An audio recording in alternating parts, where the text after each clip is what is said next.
Hello, everybody. Welcome to another episode of the GFI Racing League podcast. This is our interview show. This one is with our Week 10 Cup Series winner and our other series winners who are on Week 7. We've got a packed episode for you of interviews. We've actually got one from each series winner. So let's get right into it with our Cup Series Talladega winner, Davis Brown. All right, we're now with Davis Brown, driver of the number 6 for Ajax, winner of the Talladega race in the Cup Series. You started P9, you led 29 laps, and how many people in Ajax finished in the top 5? Was it all in the top 5? It was a great day for Ajax.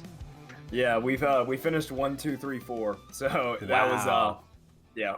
Honestly, I was more excited about us finishing like that as a team than me winning. Like, if any of us had won, I think I would have been excited, but it was the way how we won, because like 3 of us had pulled away from the rest of the pack when there was some wrecking, some clashing and banging going on, and then one of our guys, Grant, snuck through and took 4th. So we took 1, 2, 3, 4, which we were hoping for, like because we had all 6 of us racing. We were hoping it would go 1 through 6, but we ended up making it 1 through 4, which I thought was pretty crazy.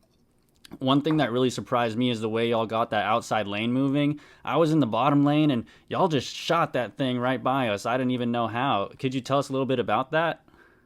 Yeah, so, I mean, I think a lot of the issues that you see on these, especially super speedway races on just iRacing in general, is like when someone builds a run on the outside, they're usually jumping down to the inside after to kind of block that low lane.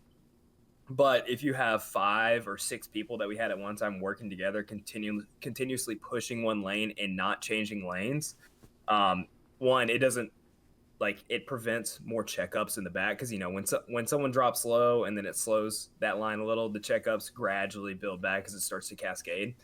So we wanted to run as many green laps as possible, so we said we're gonna sit high. I felt pretty good whether I was pushing or whether I was leading the pack, running high. And then me and Grant have raced together since we started iRacing back in September-ish. Oh, cool. And we kind of know the perfect way to push each other.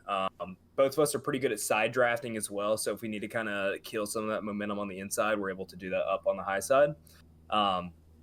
But man, the cars just felt really good when we were pushing that hard up high, and really just staying in line. Because I think the inside lane, people were like, oh yeah, you know, I'll run it, but they'd only have like 3 or 4 people committed, and then they would try to get in our lane or something like that, and they would just kind of screw things up, and which would just build our momentum more. Correct. So when y'all went into the race, your strategy was basically just to stay on the high line. That's where y'all were comfortable? Yeah, I mean, we would have worked the inside too if that had been the case, but like as the race got going, we're like, oh, we feel really good. We feel really fast on the high line, and we really think that's the only way someone can pass us. So I don't know if you saw, but for our green flag pit stop, we built enough of a run to where we all dropped down to the bottom for like the only time. All of us dropped down to the bottom and hit pit road at the same time, and then I think like 10 other people came with us. So that was really cool to see in my rear view. Yeah, it was awesome. It's pretty good luck there, having all those other people come with you. You really don't know if that's going to happen at these tracks, if you're going to get left, or if a good group's going to come. So that's good that happened for you. Yeah, for sure. And your team, Ajax, has actually been leading the points in the Cup Series for a long time, and the Xfinity Series. Could you tell us a little bit about how y'all get these results so consistently? Y'all have not lost the lead in Cup since you've taken it. Yeah, I mean, I think you can go and just look at it statistically as well. Like the last time I checked, our incident points as a team is on the lower side compared to many others. So I think we are pretty clean drivers. There's times where we'll start to be more aggressive, trying to make a pass, trying to get your nose in there to get a run on a guy. And I think we've done a pretty good job of timing those runs up and when to be aggressive and when to let off. And then I think we've gotten a little lucky, especially on the super speedways when it comes to dodging the wrecks, or at least some of my teammates have. Like Talladega was like one of the first times where I didn't get wrecked. So I was pretty happy with that. It's just little things like that. And especially like the tracks where I know we keep talking about super speedways, but if you can work great as a team, then it's going to ensure someone or at least 2 people on your team are going to have some great results if you start to work together. Right. So talk to us about next week, Daytona and the Xfinity Series. What's the team plan there? I mean, all speedway races, we're pretty much going to have a similar game plan. We're going to try to link up together as a team and just push. Like, and I guess we'll kind of feel it out in practice, whether it's high or low. I think it really depends on how those Xfinity cars feel, because they're a much different feel than the Cup cars. A little less aerodynamic, a little more blocky. So pushing is a little different. That guy out in front can get real loose. So if we can, we'll plan to have a wheelman out in front or getting pushed, who's just ready to, I guess, counter react to the little nudges they're getting left and right, because like in those cars you can get air up under that back end pretty quick, and Right. it goes to scary real quick at 190 miles an hour. Oh, yeah. Well, I'm wishing y'all the best of luck. I hope the plan works out. Y'all got a lot of good drivers on that team. I got one last question before I get you out of here. What is one thing other drivers could learn from you? I mean, basically some of the stuff that I've said in a few times in GFI since I started last season. Be patient with people. People are going to make mistakes. Like, I've made plenty of mistakes this season as well. I think Same. I've only wrecked one person, and I felt so bad. And luckily, he only dropped a few spots, and he finished on the lead lap. Good. And I talked to him. I was like, man, I'm sorry. I was trying to get a side draft on you, and I slid up too much. It was at Darlington. I felt so bad. Aw, Darlington's tough. But yeah, that was like my third ever race at Darlington, because I haven't raced a lot of these tracks very much. So I'm gaining experience there. So there's just an example of myself, like just being patient with other drivers making mistakes, and being patient with myself for making mistakes as well. That's one thing I would really like to pass on as advice to kind of everyone, and just for those to also remember as well. Another thing is, it's just know when it's time to go. Yeah. We joke about it all the time, but I mean, we saw at the Texas race, people sent it into the corner of turn one pretty hard on each of the restarts, which I get is a way to make up some spots pretty early in a run. But we had 70 laps, so you had a long time to make up that time. So You mean they were coming in and entering the low line hard? yeah, that I or noticed like the same thing. Yeah. yeah, that or splitting that. Yeah, there was a lot of plowing. So people Yeah. with turn 1 and 2 at Texas, you've really got to slow your speed down. I downshift and I hug that bottom line when I get my line that I want. Me too. And then I like to eggshell the throttle. I think I tried to pass you at the end through the grass. I was like, we'll see what happens. Oh, really? Yeah, I don't remember. I cut down in the grass. I think people were just getting a little too happy coming in right there, especially like we don't have a ton of speed built up. So they're like, oh, my car has great control right now. And then they start coming out of 2 and they throttle down while they've been in 4th this whole time, or maybe they're just now shifting up to 4th, and that back right tire starts spinning too much, and then it would just have people not even spin out. They would start wobbling back and forth, and then when you're 3 wide or 4 wide, that I saw a few times, you're going to hit someone. So. Yeah, it got pretty scary, but no matter what, every lap I was happy. I love that place. Even though it's a challenging track, I love a challenge personally. So take me somewhere hard and let's get through it. But is there anything that you wanted to say before we get you out of here? Anything you want to mention? Not a whole lot, but I mean, I really appreciate being a part of GFI. It's been a blast. This is, a few of my buddies' first leagues, and we made some good friends throughout the league, and we have a good time. I know we talked about after the Talladega win, that our streams that we do, if you end up tuning into them, take them very lighthearted. We are joking about pretty much 99% of the stuff we say, and we will talk a little bit of smack in there too, just for fun, but it's all just to have a good time. So if people ever want to check that out or see what we do on YouTube, we have kind of a community thing going on for YouTube, and I guess all of our Ajax One social medias. But if there's anyone in GFI or who that's listening that wants to see some more fitness related stuff, that's kind of my big thing. You can check out all my social medias, Davis Brown, and there's 2 N's on the Brown because, I was late to the game or something like that. But yeah, I'd be more than happy to help people with that because, I know we're not racing for 3.5 hours like the Cup guys, but hey man, you get that fitness in check, you increase that reaction timing just a little more, and then hey, maybe you start making these passes or avoiding some wrecks and get a little more fortunate. That's some good thoughts. Well, thank Yeah. you so much for your time and congratulations on the win. Can't wait to talk to you again, hopefully. Yeah, thank you, Nick. I appreciate it, man. Of course. That was a great interview. Congratulations to him again on that win and the whole Ajax team for having just a great day. Let's now move on to our Xfinity winner interview with Sean Purcell. All right, we're now with the winner of the Xfinity race, Sean Purcell, driver the number 74. He's already got 3 total wins in the league. He got 1 in Cup at Vegas, another win in Xfinity at Auto Club, and now this one at Chicagoland. This was a 75-lap race with 2 cautions. You led 9 laps. The guy in front of you for most of the race, Michael Nelson, led 39 laps. You started P13, and starting outside of the top 10, what made the difference between you and everyone else that got you to P1? I went into the race with a plan, both with fuel strategy and tire saving. I have quite a bit of experience with this track, being kind of a home track for me, so I enjoy it quite a bit. And I've had some big wins at that track before, so I knew exactly what my plan was going in. So I really wasn't worried about the starting position as long as we got long green flag runs. Well, that's good. You sounded pretty confident for this one. And for the Xfinity Series, what are some tracks where your confidence in winning outweighs some of the other tracks?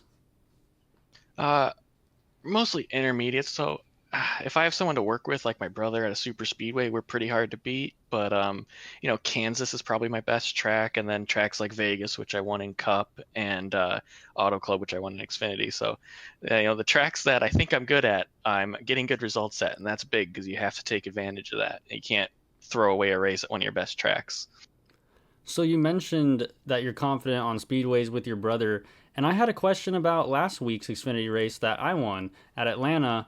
You and your brother, you started 1-2 on the front row, and you never seemed to quite work with each other like I thought you would. When you got clear on the top lane, you didn't drop down and let him push you, and I just wonder why you didn't make those decisions.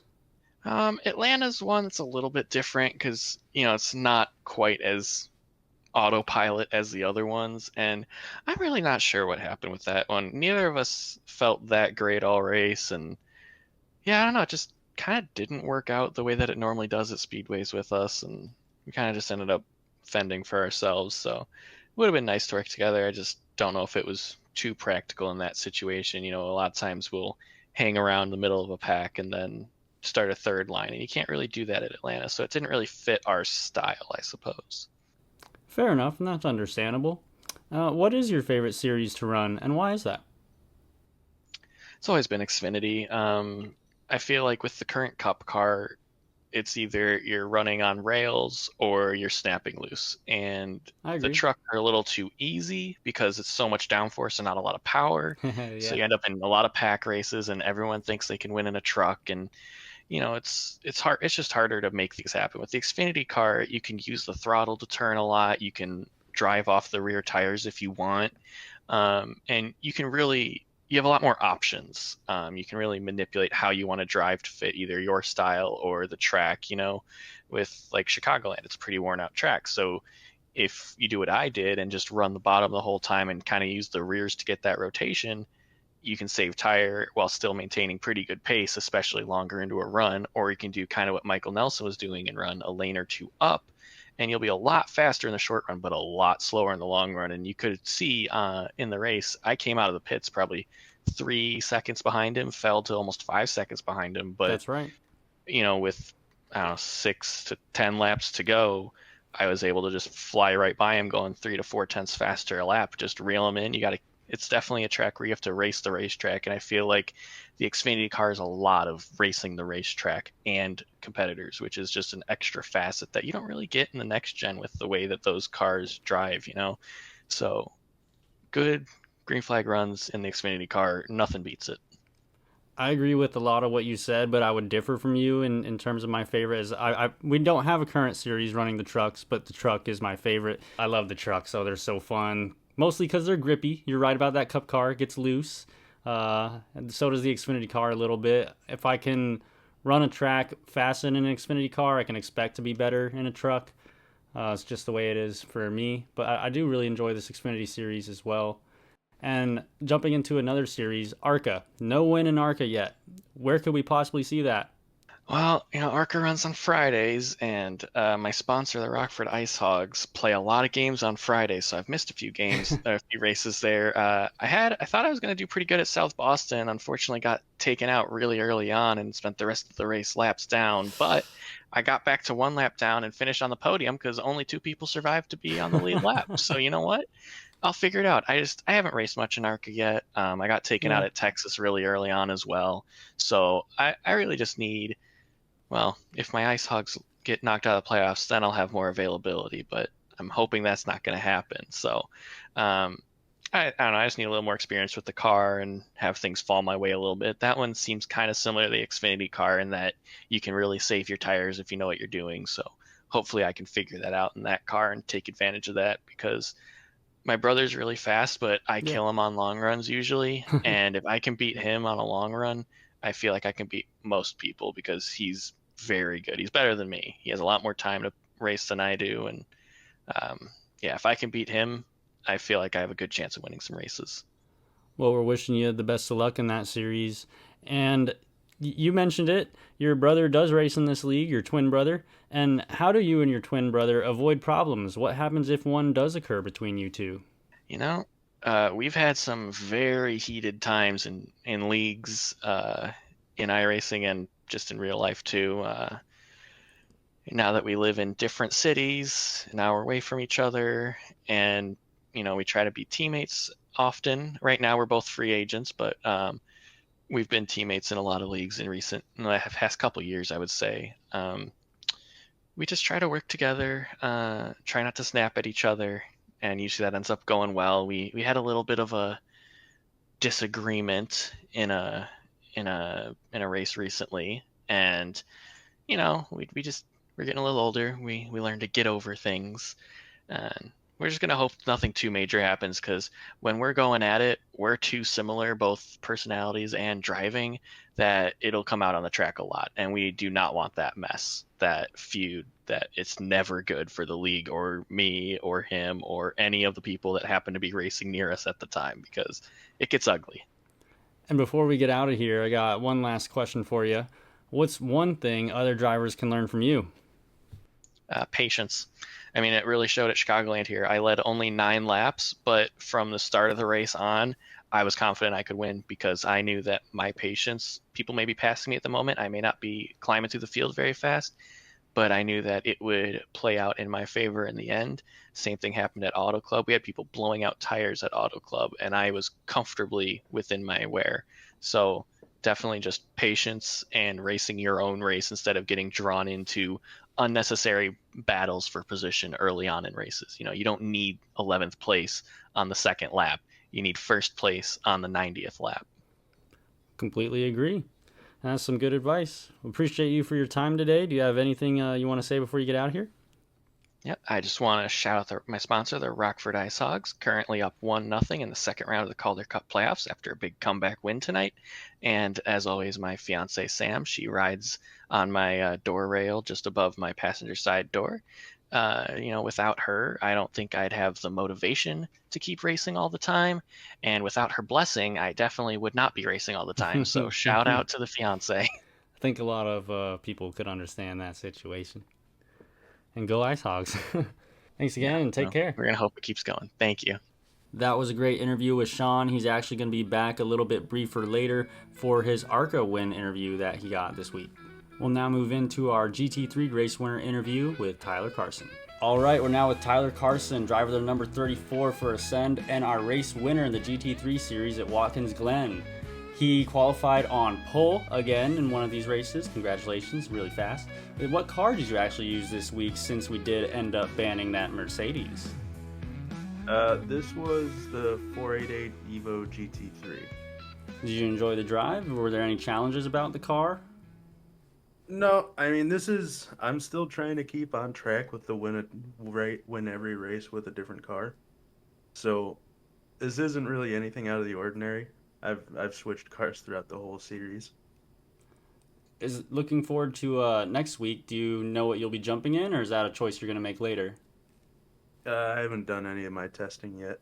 I have to get to it. I've also used all my cars that I've used a lot, so might be a little bit more tricky this time.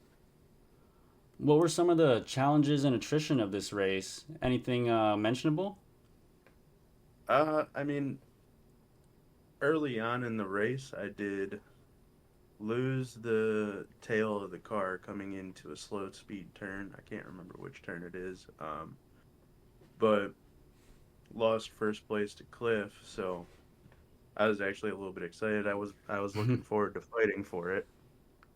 But when I caught back up to him, unfortunately, Cliff missed his braking point and got a slowdown penalty for cutting the bus stop. So Oh no. Do you think that was a little bit of applied pressure from you? it could be. I mean, that's a really tight turn to be trying to push two through.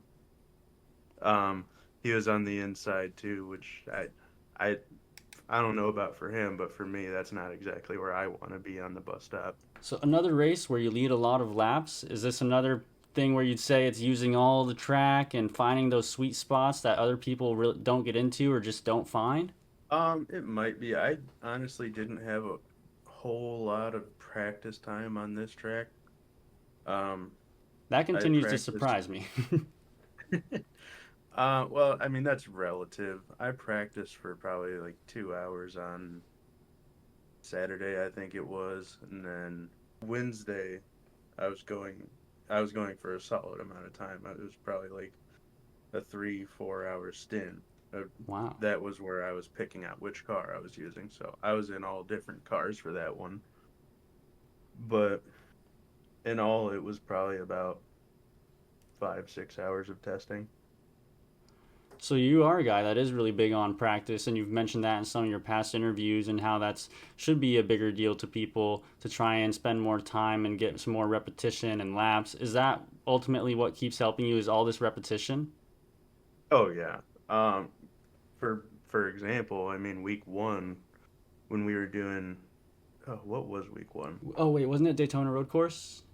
So week one in Daytona, I didn't get to practice at all. I didn't do any testing. Didn't know which car I was using. I'd done that track before, so it wasn't completely foreign. But aside from like 20 minutes before the race, I had no practice, and I was up there the whole race, but a series of bad decisions with my strategy and um, just slow speed of the 488 Legacy around a fast track like Daytona really killed me in that one. Mm. Well, But yeah, it's more practice, you learn what you can do, and it's kind of repetitive. It's what I've said the past 2 weeks, but and practice is very important. I mean, yeah, you said it a bunch, but it is probably the most important thing. The only way you're going to learn is repetition and laps, and that's how you're going to figure things out. And try something new this time, try something different the next time, find time there, find that you lose time there. It is very important. And what track do you think coming up next in the schedule is going to be the most challenging for you, that you're going to want to prep for the most? um I think we're coming up on a few tracks that I've had a ton of experience. I don't know what we're doing for this week. I know we were talking about swapping it, which unfortunate because I love Spa. But I suggested if we're gonna do a free track, we do Okayama. Which Okay. if we do that, I've got a ton of experience around there. It might be a little bit weird because that track I don't think is really suited for a GT3 car. It's a little bit too small, Okay. but it's definitely semi easy to lap. It's nothing too crazy, nothing too significant. But I'll put it this way, if we stick with the schedule that they have up, it'll probably be Phillip Island or Road America because I don't have a ton of experience on those, Okay. or really any experience at all. Well, wherever we do end up, best of luck to you. Hope you can get it done and continue some of this Tyler Carson domination. I'm looking forward Thank to it. you. Thank you. Take care. Hope you all have stuck with us. We've got one more brief interview with Sean Purcell, winner of the ARCA race. All right, we're back with Sean Purcell again, the number 74. This time we're talking to him because he won the ARCA race at Lucas Oil Indianapolis Raceway Park. Whew, mouthful. And just tell us a little bit how you did this, some of the challenges of your day. We were just talking about this earlier in the episode about when we might see this ARCA win, and here you go and get it done. Yeah, not really my bread and butter type of track, and I'm still learning the car, but I was able to, kind of settle in and just run a smooth, like, top 5-ish type race, and luckily made the right strategy call late that nobody else made, and it's really hard to pass there, so if you get the track position, it's hard to lose it. And you qualified P2, so I guess you didn't have as big a challenge as it could have been, qualifying somewhere further back. What was the challenge in passing your brother? It's my brother's, like, best type of track, short, flat ovals. He's just really good there. I was able to get a good qualifying lap just because I kind of figured something out in practice, but, I got clipped by someone and had to kind of fight my way back through the field throughout the race. And luckily, I was able to just use pit strategy to get past him because there's no way I was going to be able to pass him on track. That's one thing I think he's actually poked at, is that you're pretty good at strategy calls. Where do you get that from? How have you built that? I used to play Counter-Strike a lot, and I never played enough to be one of those people that had crazy mechanical aim, and it's kind of the same thing in iRacing. I don't race enough to have the crazy mechanical skill to be as fast as some others. I'm not quite as fast as Kyle, but I compensate for that by being a very logical person and thinking things through a lot and having a plan, and if I don't have a plan for a situation, you got to commit to a choice. You can't hesitate. You just got to make a choice. And I'm like, you know what? Do I stay out? Do I take 2 tires? I can't take 4, or I'll stay in 4th place behind Kyle, Dylan Hartman, and Brandon Beckstead, who I couldn't get past for that whole prior run. So I'm like, staying out seems a little too crazy. So I just committed to 2 tires, and as long as you position your car in the right spot, you stay in front of them, because it's almost impossible to pass cleanly there. Is that something you've ever taken actual notes on, or are these all kind of just mental notes that you're keeping in the ways that you're playing these strategies? The only physical notes I've really ever taken is sometimes at super speedways, I'll write down who's in the 2 pit stalls ahead of me and behind me, just so I can be aware when I go to pit, if they're right around me on pit road, I can be ready for them to be entering their box right by me.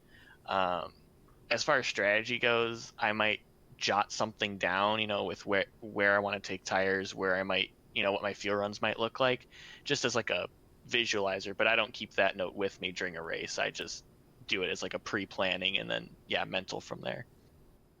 Very good to know. I think that's a pretty smart idea about knowing who's next to you in the pit. That's actually something I might start picking up, because I've had some issues where I'm getting in there and I get a little bit blocked where I can't see and I miss my entrance or whatnot. So I thought that was a really good tip. It's good to just throw it on there. But no, you're right. It is. It's good to just, I put on sticky notes. You can stick them on the bottom of your monitor and just take a peek as you went down pit road. What do you expect for next week? Do you think you'll make the ARCA race? I'm not sure exactly what the schedule's going to look like for my Ice Hogs, assuming they make it to the next round. They might start on Friday. They might start on Saturday next week if they make it to the next round. So remains to be seen. I'm not even sure where we're racing next week. I didn't even know we were racing at Dover in Xfinity this week until I showed up. Well, you continue to do a really great job. We're probably going to be talking to you again in the next couple weeks or so. Where do you think we can expect that? Probably an intermediate. All right. I'm good at the cookie cutters. All right. Well, best of luck till we talk to you again. Congratulations. Thank you. Well, that is the end of this episode. I really hope y'all enjoyed it. If y'all are out there driving on the track, I hope you might have learned something here today that you can go out there and use. Make sure you're joining us next Monday at 8:30 p.m. Eastern on this channel for our Cup race. We'll see y'all next time. Thanks for watching.